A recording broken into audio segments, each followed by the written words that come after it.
Olá, seja muito bem-vindo, muito bem-vinda ao seu Bíblia Fácil aqui na TV Novo Tempo. Obrigado por me deixar entrar aí na sua casa para a gente abrir a Bíblia e estudar juntos. Nós estamos nessa sequência sobre o Espírito Santo. Hoje é o penúltimo programa dessa sequência, já é o 14º programa. Se você está acompanhando, eu acredito que você aprendeu muitas coisas, talvez revisou coisas que você já sabia ou descobriu coisas que você não sabia. E é assim que acontece com a Bíblia, a gente vai abrindo, lendo e vai descobrindo coisas e vai aplicando na vida. Essa é a beleza de estudar o texto bíblico. E eu peço que você fique comigo aqui, abra aí sua Bíblia, pegue uma caneta para ir anotando as coisas, porque hoje nós vamos falar sobre o fruto do Espírito.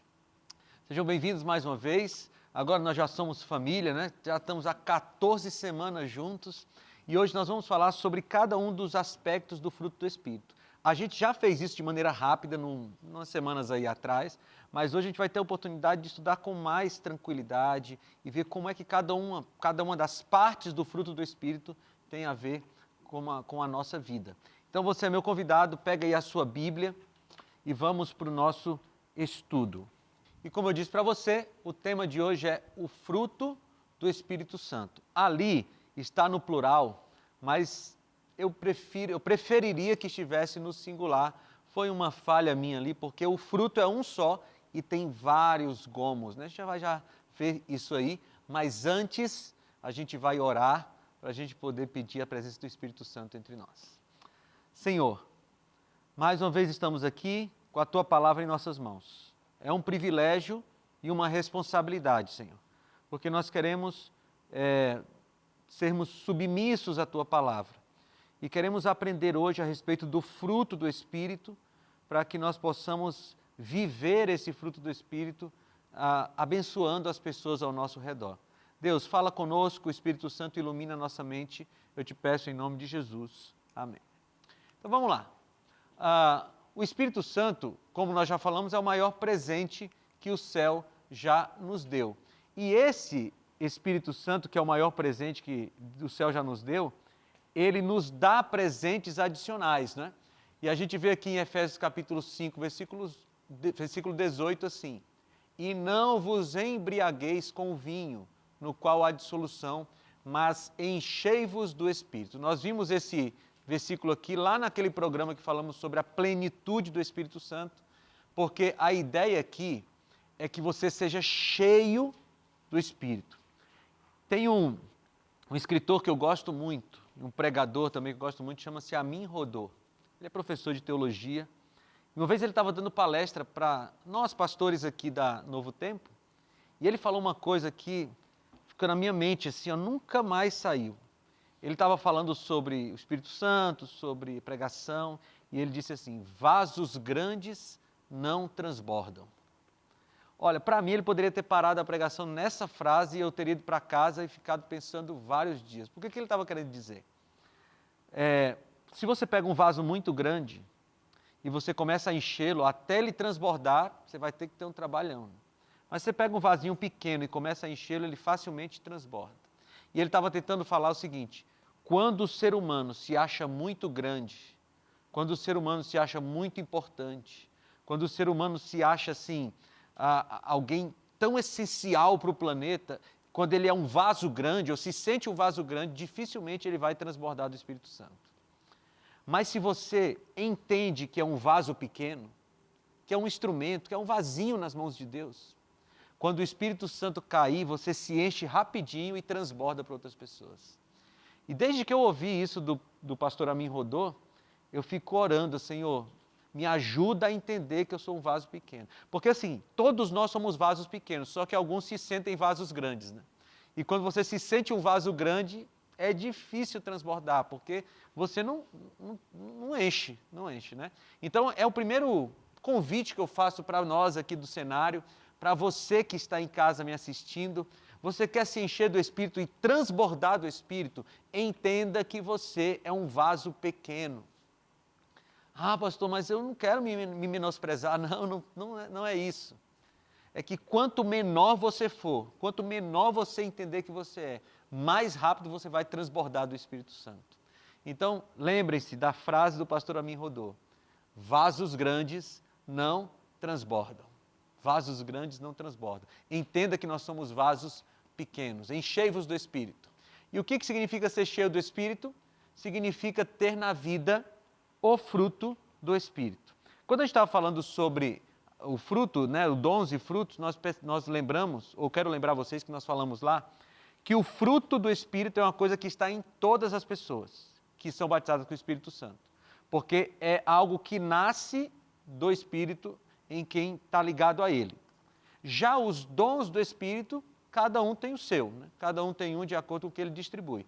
Então, nós devemos querer muito mais, ou pelo menos querer em primeiro lugar ter o fruto do Espírito. E depois ter os dons do Espírito. Porque ter algum tipo de dom sem ter o fruto acaba nos levando a situações difíceis, né? Eu consegui diferenciar entre o fruto do Espírito, né, e o dom do Espírito. Porque o fruto do Espírito, todo cristão tem que ter, né?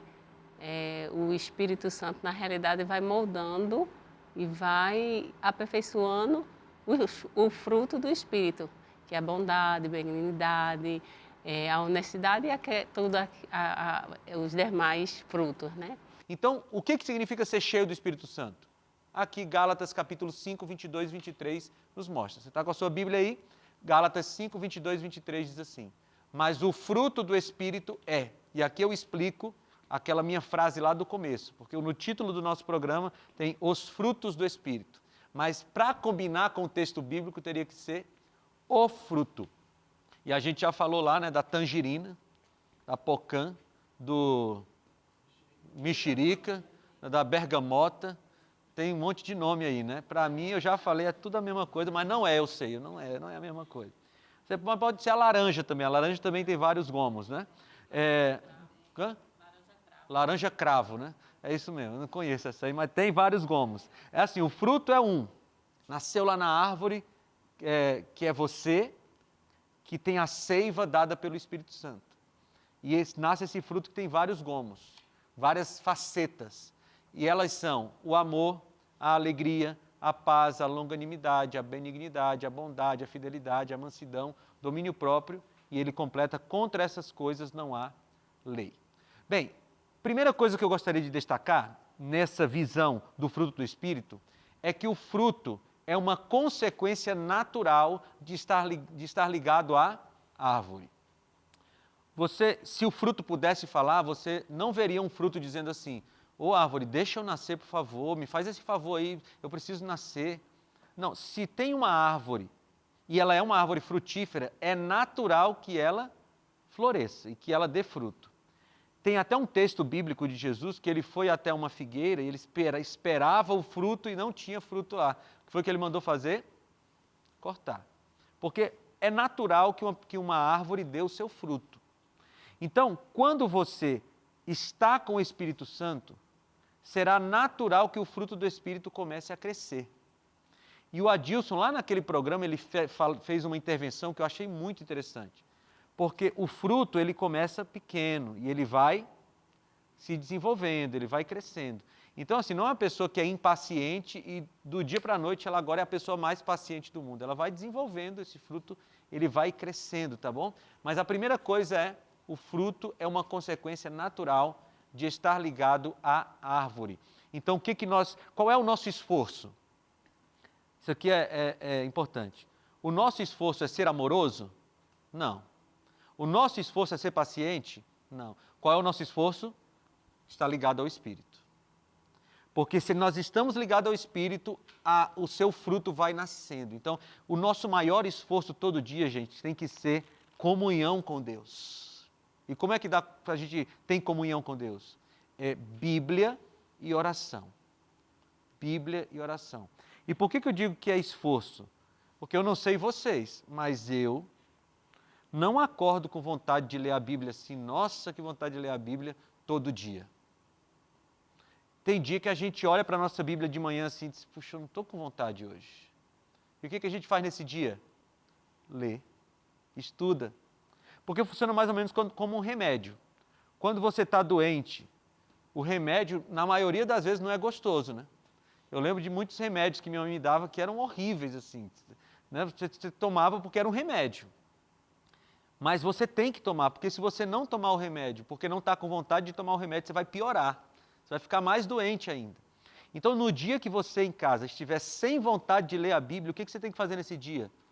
Aí é que você tem que ler mesmo. Ler como se fosse um remédio para curar a sua falta de vontade. Então, o nosso esforço todo dia não é para ser mais paciente, não é para ser mais benigno, não é para ser mais bondoso. O nosso esforço todo dia é para ter comunhão com Cristo. Receber o Espírito Santo, porque aí o restante ele faz em nós. Pode falar, Clemente. É engraçado, pastor, que o senhor está me falando isso agora aqui, e é exatamente assim que eu vivo minha vida cristã, né? Uhum. Às vezes, muitas vezes eu estou sem a mínima vontade de ir para a igreja, aí é quando eu realmente vou, porque às vezes eu chego domingo à noite no culto, aí que preguiça de ir para a igreja, eu queria ficar aqui assistindo isso aqui, queria estar aqui conversando com as minhas amigas, com as vizinhas, mas digo, não, eu vou para a igreja mesmo sem um pingo de vontade. Pois é. Aí às vezes meu marido até diz assim, não adianta nada, viu?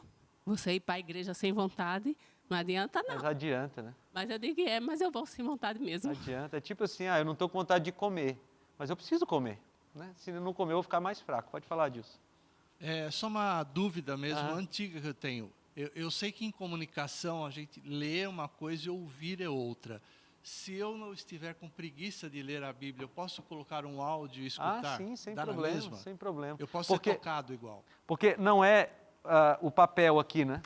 É a mensagem, né? A mensagem. Então, assim, às vezes eu gosto de dirigir ouvindo o Cid Moreira narrando a Bíblia. É muito, muito poderoso, né? Maravilhoso, assim, aquela voz, a interpretação, né? Mas é maravilhoso, dá vontade de fechar os olhos, né? Pode falar no microfone para o pessoal de casa ouvir também. É muito bom, só não pode fechar os olhos. Não dá para fechar os olhos que eu estou dirigindo, né? Mas olha, quantas vezes eu me emocionei ouvindo o Cid Moreira narrar a Bíblia ali, com aquele vozeirão, aquela interpretação toda. A voz de Deus fala. Você quer completar disso? É que, não só em relação à Bíblia, como qualquer outro tipo de noticiário, quando você lê algo impresso, você não entende aquilo, você volta para trás e relê, você fala, peraí, será que eu entendi direito? Acho que eu não li direito. E às vezes no áudio você acaba fugindo disso. Olha, eu tenho uma coisa muito forte comigo, eu aprendo muito mais ouvindo do que lendo. Né? E às vezes, como eu preciso ler muitos livros e tal, às vezes eu leio em voz alta, só para ouvir. Mas não tem problema, a Bíblia ela tem poder em todas as suas modalidades, digamos assim. Você está lendo, você está ouvindo, o importante é você se alimentar da palavra, é pão. Né? Eu acho que essa metáfora do pão ela é muito importante, porque quando você está doente, muitas vezes você fica sem vontade de comer, não fica? Bem, alguns são doentes e comem do mesmo jeito, né? Mas alguns ficam doentes e não tem vontade de comer. Mas se você não comer, o que vai acontecer? Você vai ficar pior. Então, quando você não está com vontade de ler a Bíblia, ouvir a Bíblia, ouça, leia, coloca bem alto na sua casa assim, porque isso vai alimentar você e vai fortalecer você. André, pode falar. E essa questão de experiências, cada um está contando a sua experiência, quando eu estou numa situação muito adversa, muito estressante, eu gosto muito de ir para Provérbios, para Salmos, que é um alívio. É um alento, né? É um alento. E eu sempre faço isso. Eu me isolo, daí eu já pego a Bíblia no celular, ou tenho minha Bíblia, e eu vou lá em Salmos e Provérbios. Você entra em contato com o Consolador, que vai consolar você. Né? Sem o Espírito Santo, nada podemos fazer, né? E eu estou muito feliz, porque eu vou me sair daqui mais edificado pela palavra e também tocado pelo Espírito Santo também. Isso, a Bíblia é uma maravilha, gente. A Bíblia é uma bênção muito grande na nossa vida. E é por isso que a gente aqui na Novo Tempo faz questão de ajudar você a conhecer mais a Bíblia, a estudar mais a Bíblia. Seja um aluno da escola bíblica. Mas como assim aluno da escola bíblica? Aqui na Novo Tempo nós temos um departamento chamado Escola Bíblica. E a gente tem os nossos alunos. E quanto eu pago para ser aluno da escola bíblica? Veja, tem um custo alto para ser aluno da escola bíblica. Por quê? Porque tem o site, tem os funcionários, tem o material didático, tem um custo alto. Mas não é você quem paga esse custo. Quem paga esse custo são os anjos da esperança. Para você sai de graça. É só você pedir. Então você vai ligar para a gente, se você está me assistindo na quinta-noite, pode ligar agora que tem uma equipe te esperando, para o 0 Operadora 12 21 27 31 21. Você vai pedir o Guia de Estudos Espírito Santo. Eles vão fazer um breve cadastro, pegando ali os dados que são necessários para enviar para sua casa, e vai chegar pelos correios. Se você quer agora esse Guia de Estudos, quer ter ele imediatamente, então você entra no site novotempo.com/escola bíblica, aí você pede o físico, a gente vai mandar para você pelos correios, mas você já baixa o PDF, e aí você já tem agora o estudo bíblico para acompanhar aqui a nossa programação. Ou você pode também mandar uma mensagem para esse WhatsApp aqui, e nós vamos ajudar você pelo WhatsApp a pedir o seu guia de estudos, e ele vai para a sua casa sem custo algum, tá bom? Estudar a Bíblia é algo maravilhoso, é algo necessário. Muito bem, então vamos continuar aqui pensando no fruto do Espírito. Jesus fez uma metáfora sobre o fruto do Espírito, ou sobre o fruto, né? Lá em João capítulo 15, 4-6, ele diz assim: permaneçam em mim e eu permanecerei em vocês. Nenhum ramo pode dar fruto por si mesmo, se não permanecer na videira. Vocês também não podem dar fruto se não permanecerem em mim. Eu sou a videira, vocês são os ramos. Se alguém permanecer em mim e eu nele, esse dá muito fruto. Pois sem mim vocês não podem fazer coisa alguma. Se alguém não permanecer em mim, será como o ramo que é jogado fora e seca. Tais ramos são apanhados, lançados ao fogo e queimados. Então aqui você tem essa metáfora de um galho. É como se nós fôssemos o galho que está ligado à árvore, que é o Espírito Santo. Aqui Jesus é Deus como trindade. Eu tenho um amigo que é biólogo e uma vez ele me mostrou no quintal da casa dele um enxerto. Você pega um galho de uma árvore e ele enxertou numa espécie diferente de árvore. Eu não vou saber explicar biologicamente, mas não era a mesma árvore. Mas ele enxertou lá e pegou o negócio e ela estava florescendo, né? Não me peçam para explicar biologicamente, mas eu achei interessantíssimo aquilo. E conosco acontece mais ou menos assim, nós estamos desligados de Deus. E a gente, quando a gente aceita Jesus, é batizado com o Espírito Santo, nós somos enxertados na videira verdadeira e a gente começa a dar frutos, né? E sem ele a gente não pode dar esses frutos. O fruto do Espírito, que nós lemos lá em Gálatas 22, está em oposição às obras da carne. Então eu quero ler com vocês o texto que fala sobre as obras da carne, que está no mesmo capítulo que fala do fruto do Espírito. Então, se você está com sua Bíblia, você de casa, abre em Gálatas, capítulo 5. Você pode ficar aí já em Gálatas, que a gente vai ler muitas partes aqui desse capítulo. E o capítulo 5 é o capítulo no qual Paulo fala sobre liberdade. E é no contexto da liberdade que ele fala do fruto do Espírito, ou melhor, das obras da carne e logo depois do fruto do Espírito. Então, quais são as obras da carne? Vou ler aqui nesse texto da tela, está na Nova Versão Internacional. Ora, as obras da carne são manifestas: imoralidade sexual, impureza e libertinagem, idolatria e feitiçaria, ódio, discórdia, ciúmes, ira, egoísmo, dissensões, facções e inveja, embriaguez, orgias e coisas semelhantes. Eu os advirto que, como antes já os adverti, que os que praticam essas coisas não herdarão o reino de Deus. Nosso objetivo não é passar por cada um desses pecados aqui, né, senão a gente perde o tempo precioso para estudar o fruto do Espírito, mas é só para a gente perceber que existe uma lista de coisas proibidas para aqueles que querem fazer parte do reino de Deus. Isso é bem diferente do cristianismo que a gente encontra por aí hoje, que diz assim, não, você pode o que você quiser, porque Deus vai compreender, Deus vai te entender, Deus sabe das suas fraquezas, então Ele vai te salvar mesmo assim. Né? Essa é uma doutrina, uma heresia, que se chama universalismo. E o que é o universalismo? É a doutrina de que, no final, o amor de Deus vai salvar todo mundo. É como quem diz assim, olha, Deus é tão amoroso que no final Ele vai dizer assim, eu não vou fazer essa pessoa se perder só porque ela era mentirosa. Eu não vou fazer essa pessoa se perder só porque ela praticava imoralidade sexual. É uma doutrina chamada universalismo que quer abarcar os pecados ou justificar os pecados com o amor de Deus. Pode Essa falar, é aquela minha igreja, minhas regras. Minha igreja, minhas regras, exatamente. Né?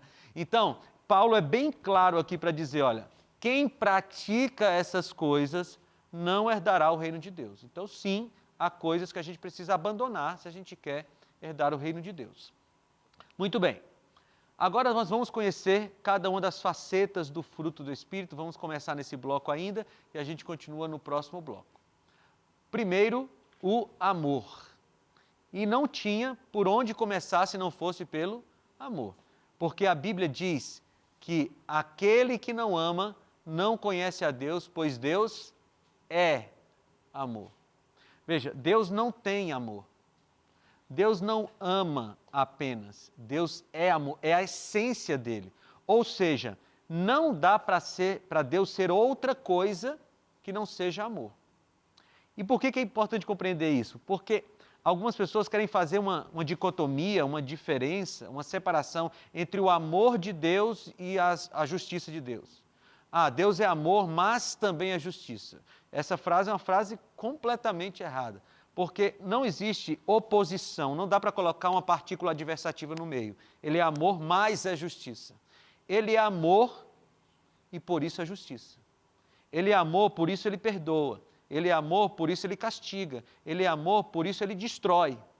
E veja, a Bíblia diz que no final dos tempos, Apocalipse capítulo 20, Deus vai mandar um fogo, fogo e enxofre, para consumir o diabo, seus anjos e todos aqueles que estiverem agarrados ao pecado. Nessa hora Deus deixou de ser amor? Não. Porque até o juízo de Deus emana daquilo que ele é. Então, não dá para Deus ser outra coisa que não seja amor. Paulo gostava muito de falar sobre isso, né? E lá em 1 Coríntios, capítulo 13, ele tem a poesia do amor, né? Aquele texto que é recitado e recitado por milhões de pessoas. E ele diz, ainda que eu fale a língua dos homens e dos anjos, se não tiver amor, serei como o sino que ressoa ou como o prato que retine. Ainda que eu tenha o dom de profecia, saiba todos os mistérios e todo o conhecimento e tenha uma fé capaz de mover montanhas. Se não tiver amor, eu nada serei. E olha o que ele diz no versículo 3. Ainda que eu dê aos pobres tudo o que possuo e entregue o meu corpo para ser queimado, se não tiver amor, nada disso me valerá. Quando Deus está falando aqui de amor, quando Paulo está falando de amor, ele está falando nesse contexto de que Deus é amor. Ou seja, se eu entrego o meu corpo para ser queimado, mas isso não tem, o nascedouro dessa ação não está em Deus, não valeu nada. Eu posso fazer coisas tremendas, mas se isso não nasceu da minha relação com Deus, que é o amor, isso não vale de nada. Hoje, a gente tem uma caridade estranha, né? Porque a pessoa vai fazer uma caridade e ela entrega a comida e tira uma selfie para colocar na sua rede social para dizer assim, eu sou caridoso, hein? Olha lá, eu sou uma pessoa amorosa. E aí, pois é, vai se vacinar e coloca lá também, né? E Jesus falou assim, ó, o que tua mão direita fizer, que a tua esquerda não saiba. Ou for o contrário, a esquerda fizer, a mão direita não saiba, né? Então, o amor, muitas vezes, ele não é visto. Né? A gente pratica o amor, às vezes a gente não é percebido. Mas tem um texto sobre o amor, não coloquei aqui, mas eu gosto demais desse texto, porque às vezes a gente fica cansado de fazer o bem e receber o mal de volta. Vai lá para Romanos, deixa eu encontrar aqui o texto. Romanos capítulo 12, versículo 21. Romanos capítulo 12, versículo 21. Vamos ler a partir do versículo 19.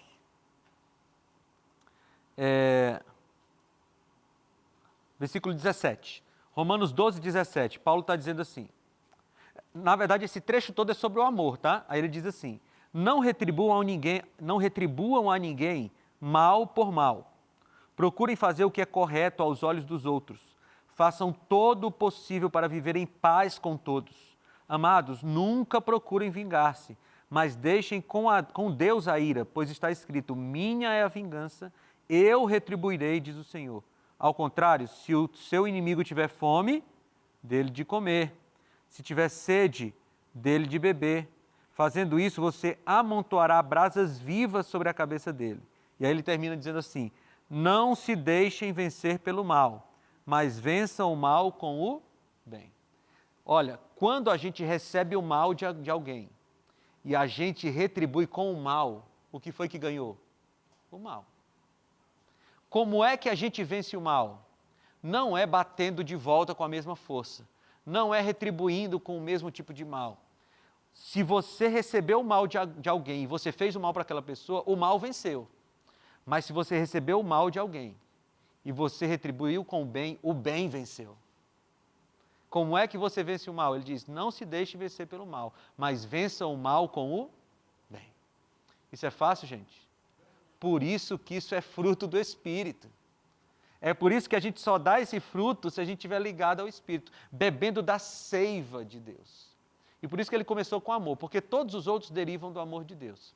Eu vou dizer para vocês, não é fácil para ninguém. Você está pensando aí, puxa, olha, o pastor está falando aí, eu estou pensando naquela miséria daquela pessoa que me fez mal e agora eu tenho que fazer bem para essa pessoa?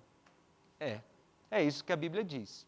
Alguém te fez muito mal, você está pensando aí agora num parente, no vizinho, em alguém do seu trabalho que te fez muito mal e você está me olhando assim, pastor, eu não tenho condições de fazer bem para essa pessoa. O mal que ela me fez foi muito grande. Pois se você não fizer o bem, o mal vai vencer. Mas se na próxima vez que você encontrar com essa pessoa, você cumprimentá-la com educação, você ajudá-la, se ela tiver uma necessidade, você satisfazer a necessidade dela, o bem venceu. E você foi o instrumento do bem. É desafio? É. Mas é o que Deus pede de nós e mais. É o que Ele nos ajuda a fazer. Tem mais fruto do Espírito depois, quando a gente voltar no próximo bloco, tá? Então a gente volta já já. Foi falado sobre o fruto do Espírito, foi algumas divergências sobre teológicas, né? Do que eu penso, do que acho, do que, né? Cada um tem seu segmento. Independente do que sejam, permaneçam com esse fruto do Espírito em vocês, permaneçam buscando o Espírito Santo intensamente. Vamos buscar, porque eu acredito que é isso que vai nos unir cada dia mais. Então, isso aqui serviu para fortalecer mais a minha fé e ajudar a construir um caminho que ainda tem muito a ser percorrido, eu acho. Já pedi alguns estudos bíblicos e conheci assistindo, né, o programa Bíblia Fácil. Inclusive eu tenho em casa tudo guardadinho, estudei, fiz aquele questionário, só não mandei para cá, mas eu vou mandar. Agradecer a Novo Tempo, mas em especial aos anjos da esperança.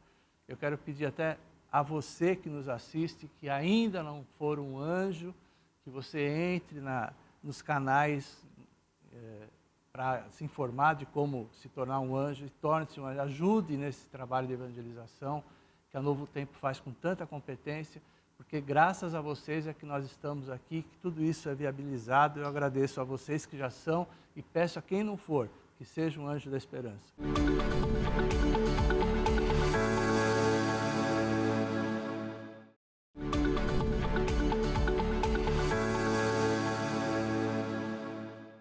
Estamos de volta com o seu Bíblia Fácil, nesses momentos finais dessa temporada, mas a temporada está toda gravada e guardada lá no ntplay.com.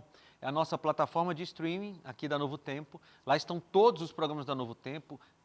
Tem coisas exclusivas apenas da internet, programas maravilhosos que o nosso departamento de internet de web produz. Então vai lá no ntplay.com, você pode assistir essa temporada e as outras também. E você também pode assistir no YouTube e você pode compartilhar o link com as pessoas, tá? Se você tem um programa que você gosta, um episódio que você gostou muito, você sabe que alguém precisa ouvir aquela mensagem, compartilhe o link, copia lá, coloca no grupo de WhatsApp, coloca no grupo do seu trabalho lá, para que as pessoas possam conhecer mais a Palavra de Deus, tá bom? E falando em Palavra de Deus, eu quero te oferecer mais uma vez a revista Esperança, o guia de estudos sobre o Espírito Santo. Esse guia de estudos tem o material didático, ou é o material didático dessa nossa temporada. Aqui você tem todos os episódios escritos, com os textos bíblicos, muita ilustração. Deixa eu mostrar aqui o miolo dessa revista para vocês, aqui, para você perceber como é. Aqui está o capítulo 7. Veja, é muito bem ilustrado, muito bonito, um material que dura, ele não vai se acabar na sua mão rapidamente. Você vai poder pedir essa revista aqui e ela vai para a sua casa de graça, porque os anjos da esperança já pagaram. Liga para a gente, 0 operadora 12 21 27 31 21.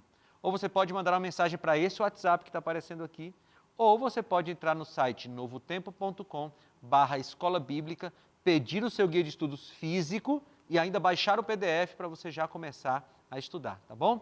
Tudo isso sem custo, graças aos anjos da esperança. Vamos lá. Então nós vimos o amor, né? E agora nós vamos ver o segundo gomo desse fruto, né? Que é a alegria.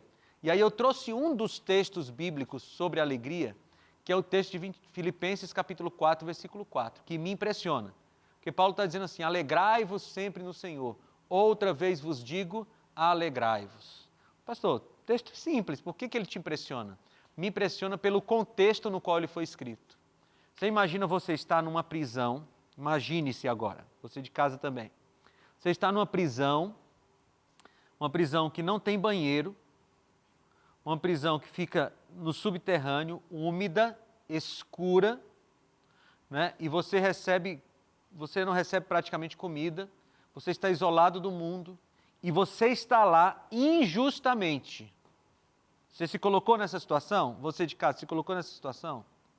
Você ia sorrir nessa prisão? Não? Difícil, não é? Aí Paulo, de dentro de uma prisão como essa, lá em Roma, ele diz assim, alegrai-vos sempre no Senhor. Outra vez vos digo, alegrai-vos. Aí alguém pode dizer assim, mas pastor, isso é masoquismo. É você gostar de sofrer? Não, porque Paulo explica. Você não se alegra no sofrimento.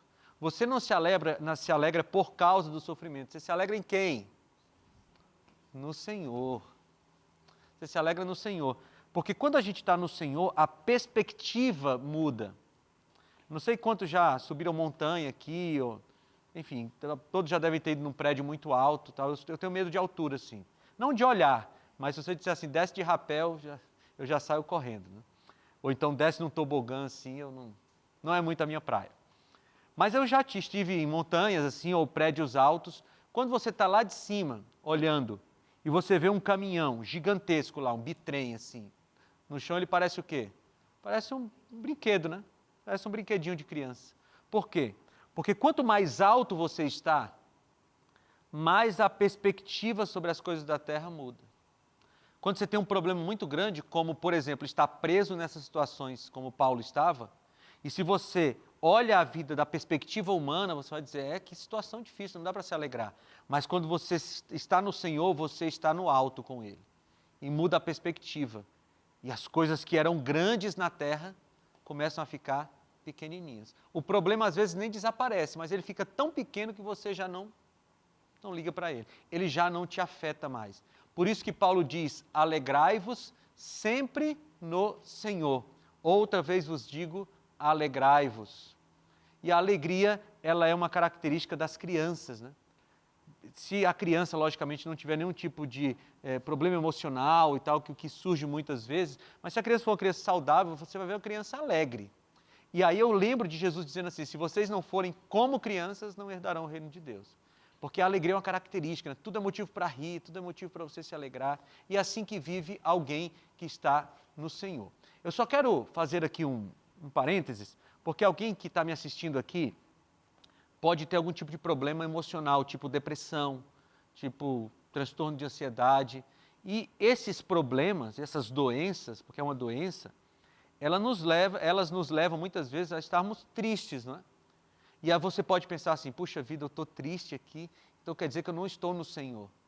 Porque ainda existe gente por aí, viu, Márcio, dizendo assim, depressão é falta de fé. Transtorno de ansiedade é falta de fé. Não tem nada mais longe da verdade do que isso. Porque depressão, transtorno de ansiedade são doenças. Como é diabetes, doença do coração. E o que a gente faz com doença? A gente vai em busca de tratamento. Procura um psicólogo, psiquiatra. Não tem nenhum pecado tomar remédio controlado, não tem nenhum pecado. Porque o nosso corpo está cheio de problemas e os remédios, os médicos, são instrumentos de Deus para aliviar nosso sofrimento. Então, se você, por acaso, se sente triste por causa de uma depressão, isso não significa que você está longe de Deus. Depressão não é falta de Deus. Depressão é um problema físico, químico, emocional, que precisa ser tratado, tá bom? Isso não significa que você está longe de Deus. Ficou claro? Tá bom? Homens e mulheres de Deus podem ter depressão e isso não significa que estão distantes, desligados de Deus. Muito bem. Feito esse parênteses, agora paz. Terceiro fruto lá, o terceiro gomo do fruto é a paz. E Jesus falou sobre isso. Ele disse em João 14, 27 assim: deixo-vos a paz, a minha paz vos dou, não vou-la dou como o mundo, ou como a dá o mundo. Quando Jesus falou isso, o Império Romano dominava o mundo conhecido, né? E existia uma expressão dentro do Império Romano chamada de Pax Romana, ou paz romana. E o que era a paz romana? Não existia guerra dentro do Império Romano. Por quê? Porque ninguém tinha coragem de enfrentar Roma. No período da Pax Romana, ninguém tinha coragem de se levantar, porque Roma era tão forte, né? Naquela estátua da visão de Nabucodonosor, Roma era as pernas de ferro. Ela é forte, ela esmagava as pessoas. Então, existia uma paz, não porque todos estavam em harmonia, mas porque existia um medo de Roma. Só que Jesus diz assim: eu deixo-vos a paz, a minha paz vos dou, e eu não dou como Roma dá, como o mundo a dá. Ou seja, a paz que nós temos com Deus não é uma paz porque nós temos medo de Deus, é uma paz porque nós estamos em harmonia com Ele. Nós tememos a Deus, mas o temor do Senhor, que a Bíblia fala, não é medo de Deus, é respeito, é veneração. Mas a gente tem a paz de Deus. E Paulo fala na sua carta que é uma paz que excede todo entendimento.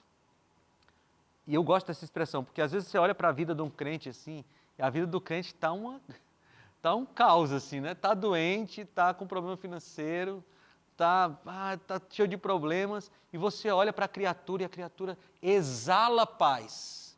E você diz assim: eu não entendo. Aí você lembra que Paulo diz que é uma paz que excede todo entendimento. Como pastor, a gente faz muito velório, né? E a coisa que eu menos gosto de fazer como pastor é velório. Eu gosto de fazer casamento, batismo, mas velório não. E aí, eu lembro na mesma semana eu falei em 2 velórios. Um de uma senhora de 45 anos, mais ou menos, que tinha morrido de câncer, não morreu em Cristo e tal. O velório dela era um desespero, assim, um negócio que... Na mesma semana eu fui para o velório de um senhor, tinha uns 70, 80 anos por aí, que foi a vida toda de Cristo, a vida toda da igreja. No velório dele tinha tristeza, teve choro, mas era uma paz assim, ó. Você percebia. Por quê? Porque a paz que nós recebemos quando estamos com Deus é uma paz que excede todo entendimento. Muito bem. Agora um outro gomo, uma outra faceta do fruto do Espírito, a longanimidade. O que é longanimidade? É paciência, não é? E aqui tem um texto de Provérbios 15, 18. O homem iracundo é o homem que ele está sempre disposto a se irar. Tem pessoas que têm pavio, tem pessoas que têm pavio curto e tem pessoas que não têm pavio e têm o iracundo, né? Que já é aquele cara que ele já explode antes da hora. O homem iracundo suscita contendas, mas o longânimo, ele apazigua a luta. Pode falar, Márcio. Pastor, a gente sabe que os dons do Espírito é dado para serviço, segundo Paulo diz, né? E o fruto do Espírito, que é o caráter, esse fruto gerado em nós, é dado para relacionamentos. Sim. Em certo sentido, Deus usa as relações para amadurecer esse fruto na gente. Com certeza. Então, eu quero paciência. Não vai ser um milagre, é um fruto. Se é fruto, é gerado. Ele vai treinando a sua paciência. Ele vai treinando a paciência nas relações, né? Eu quero ser uma pessoa mais amável. Aí Deus vai me dar aquela pessoa que eu... Ele te dá a oportunidade de ser amável, né? Mas é isso, Deus vai nos moldando, né? Tem um texto de Provérbios que diz assim: com ferro se afia ferro. Né? É uma coisa assim. E aí, é aquela ideia de que assim, você quer ser ferro, então eu vou te dar um outro ferro para você ir sendo afiado. Né? E a gente vai fazendo isso. E veja, é tão gostoso quando a gente passa por uma situação que tirava a nossa paciência, agora a gente percebe que está um pouco mais paciente com aquilo. Né? Mas isso é fruto do Espírito, né? A gente vai sendo moldado nos relacionamentos mesmo. Muito bem. Então, se tem um local que precisa de paciência, de longanimidade, chama-se casamento. Casamento é um lugar que precisa de paciência. Eu acho que geralmente mais paciência da mulher em relação ao homem, né? Porque, né, não é para pegar o microfone para dar testemunho agora, gente, tá bom? Tá bom? Mas um lugar que precisa de paciência é no casamento. Os dois precisam de paciência, porque hoje permanecer casado é um milagre, né? No mundo que a gente vive é um milagre, e esse milagre Deus tem feito muitas vezes. Outra faceta do fruto, a benignidade, ou seja, alguém que tem um espírito bom. Salmo 145:8 diz assim: benigno e misericordioso é o Senhor, tardio em irar-se e de grande clemência. Então veja, que a benignidade ela está em oposição à nossa predisposição a nos irar. Então assim, uma pessoa benigna, ela olha para uma situação que deveria irritá-la, deveria fazer com que ela se irasse, mas ela tem, digamos, mais lastro, ela consegue demorar mais tempo, ela tem mais tolerância àquelas situações que a deixam iradas. E eu sei que enquanto eu estou falando isso, talvez alguém de casa esteja pensando assim, pastor, eu preciso desse fruto urgentemente. Todos nós precisamos. E talvez você já tenha o fruto do Espírito na sua vida, mas você precisa esperar, dar tempo para ele se desenvolver. E como o Márcio falou aqui, né, nas situações, nas relações, você respirar fundo e dizer assim, Senhor, é agora que eu preciso do fruto do Espírito. Né? Pais com filhos, filhos com pais, marido com mulher, colega de trabalho. Né? Às vezes a gente encontra um colega de trabalho que testa a nossa paciência. Naquela hora você faz a oração, Senhor, desenvolve o fruto do Espírito agora. Né? Desenvolve o fruto do Espírito, porque senão a coisa vai ficar feia. Muito bem. Outra coisa, bondade. Né? É um aspecto semelhante à benignidade. Mas a benignidade é esse espírito que você tem em relação ao outro para você suportar essas coisas que poderiam tirar. A bondade é semelhante a isso, né? Salmo 25:8. Bom e reto é o Senhor, por isso, e olha esse verso, porque Ele é bom e reto, Ele aponta caminho aos pecadores. Eu amo esse verso, porque hoje tem uma história assim de não aponte o pecado de ninguém, não critique o pecado de ninguém, apenas ame essa pessoa.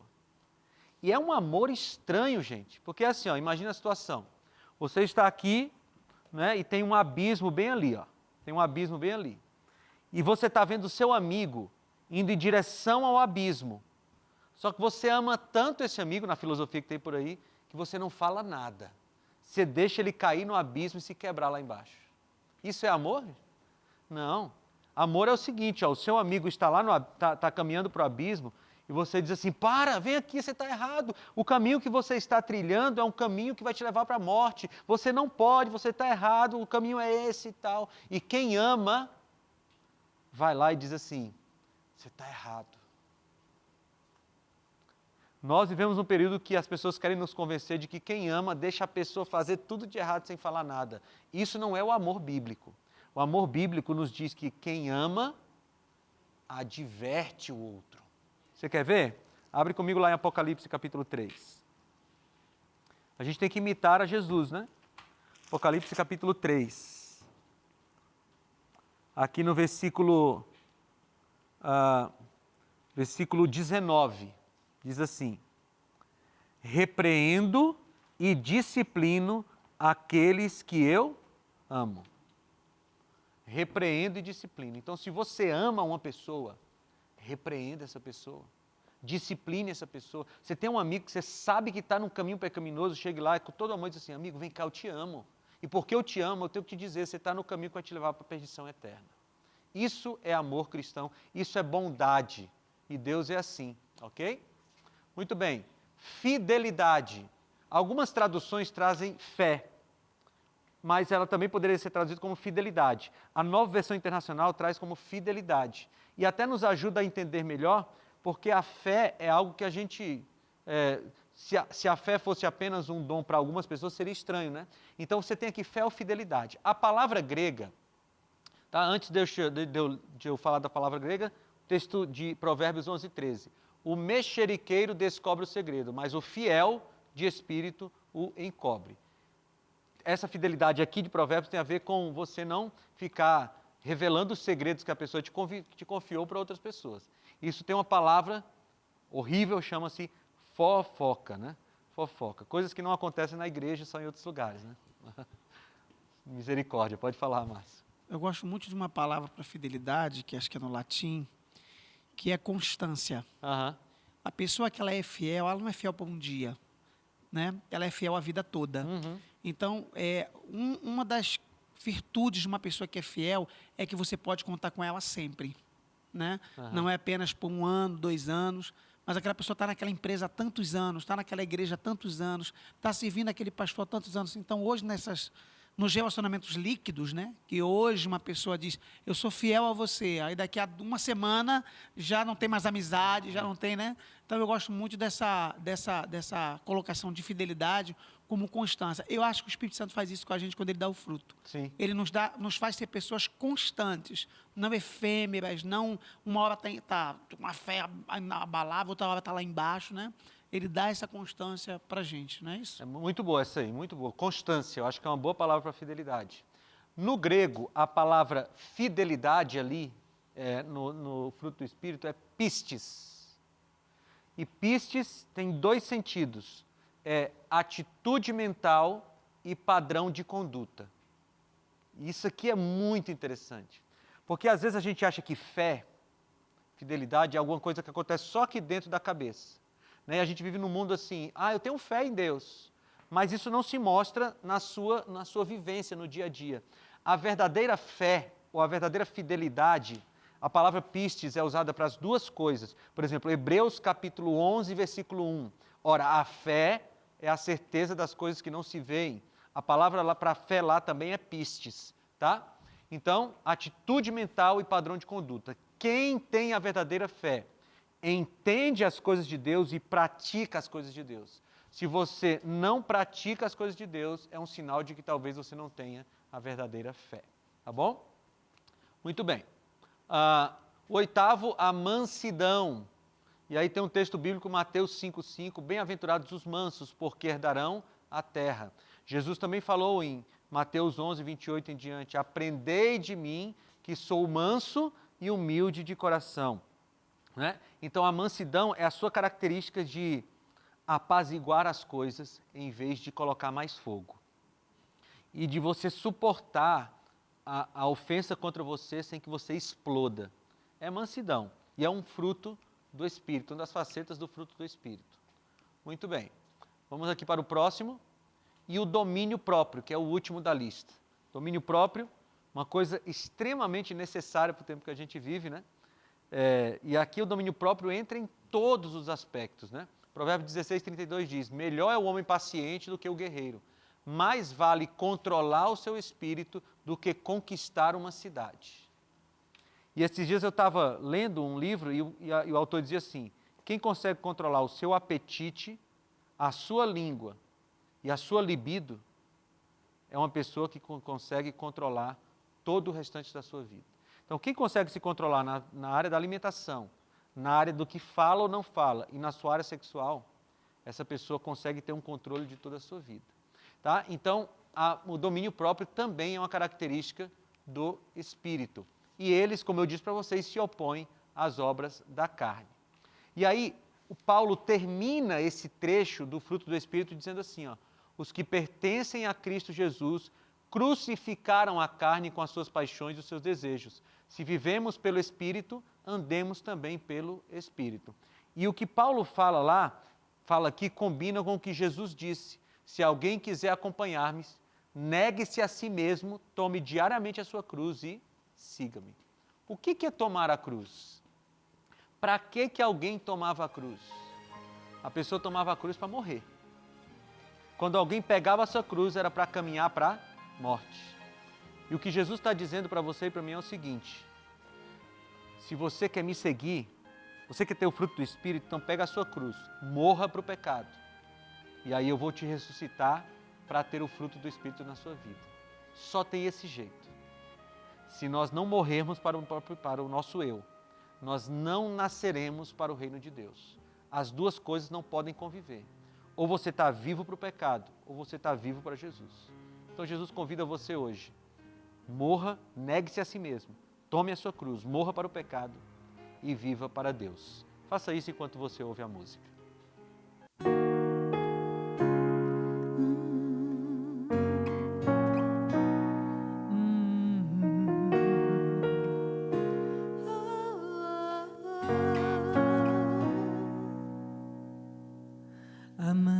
céu,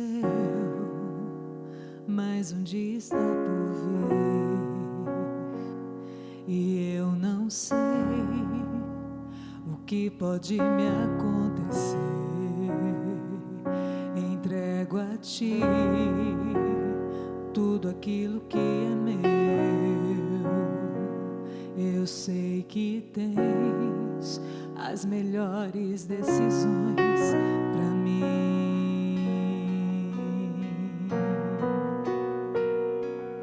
Os meus dias eu te entrego, minha vida e meus projetos. Vem, Senhor, faz o que quiser de mim.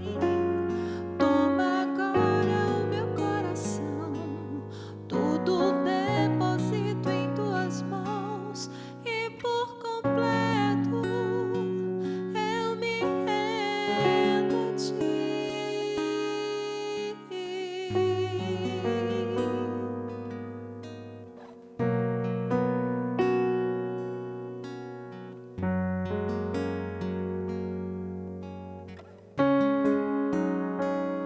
Amanheceu,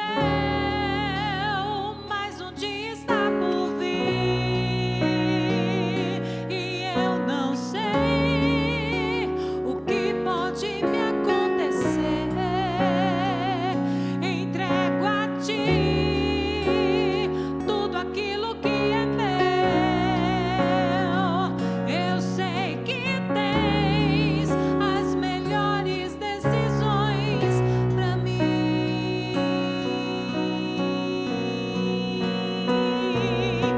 Os meus dias eu te entrego, minha vida e meus projetos. Vem, Senhor, faz o que quiser de mim.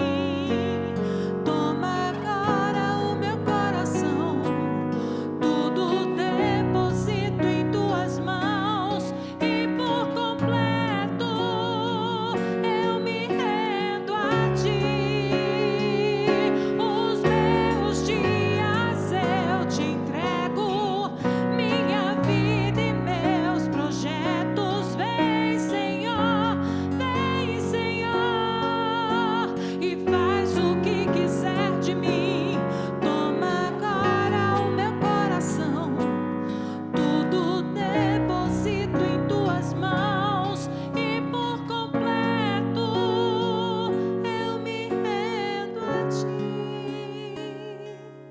Os meus dias eu te entrego, minha vida e meus projetos. Vem, Senhor, e faz o que quiser de mim.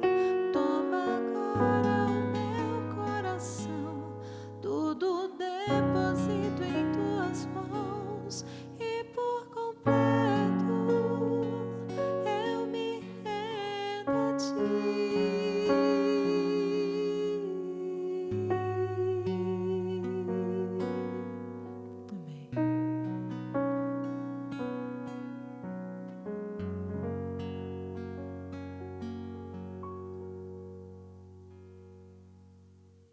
Só se rendendo a Deus que nós conseguimos desenvolver o fruto do Espírito.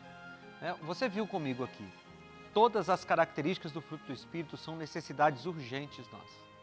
Mas esse fruto, ele deriva da nossa maior necessidade, mais urgente que essas outras. A maior necessidade do homem é o batismo do Espírito Santo. Por isso que não dá para ser cristão sem o batismo do Espírito Santo. Todo cristão precisa ser batizado com o Espírito Santo para que possa desenvolver esse fruto. E é por isso que o tema do Espírito Santo é tão importante. Gente, eu fiquei feliz da gente passar aqui já 14 semanas, temos mais uma semana falando sobre o Espírito Santo. E eu espero sinceramente que essa série sobre o Espírito Santo convença você de que você precisa orar mais pelo Espírito Santo. Orar mais pelo batismo do Espírito Santo, pela plenitude do Espírito Santo. Para que você seja uma bênção na vida das pessoas, para que as pessoas possam olhar para você e dizer assim, nossa, como você mudou. E você vai dizer assim, eu mudei. E sabe o que aconteceu? Foi o Espírito Santo. e você vai estar pregando o Evangelho, que é um dos frutos de quem recebeu o Espírito Santo. É completo, Ele trabalha em nós de maneira completa. Vamos orar? Senhor, obrigado pela alegria que nós temos de podermos receber o Espírito Santo, mesmo sendo pecadores como somos. Deus, age em nós, limpa o caminho, Senhor Deus, tira da nossa vida aquilo que está nos atrapalhando. Nós queremos desenvolver o fruto do Espírito, portanto, queremos estar ligados ao Espírito Santo. Nós queremos ser mais pacíficos, mais amorosos, mais pacientes, Senhor Deus. Eu te peço isso, Senhor, não porque nós merecemos, mas nos méritos do nosso Senhor e Salvador Jesus. Em nome dele te pedimos. Amém.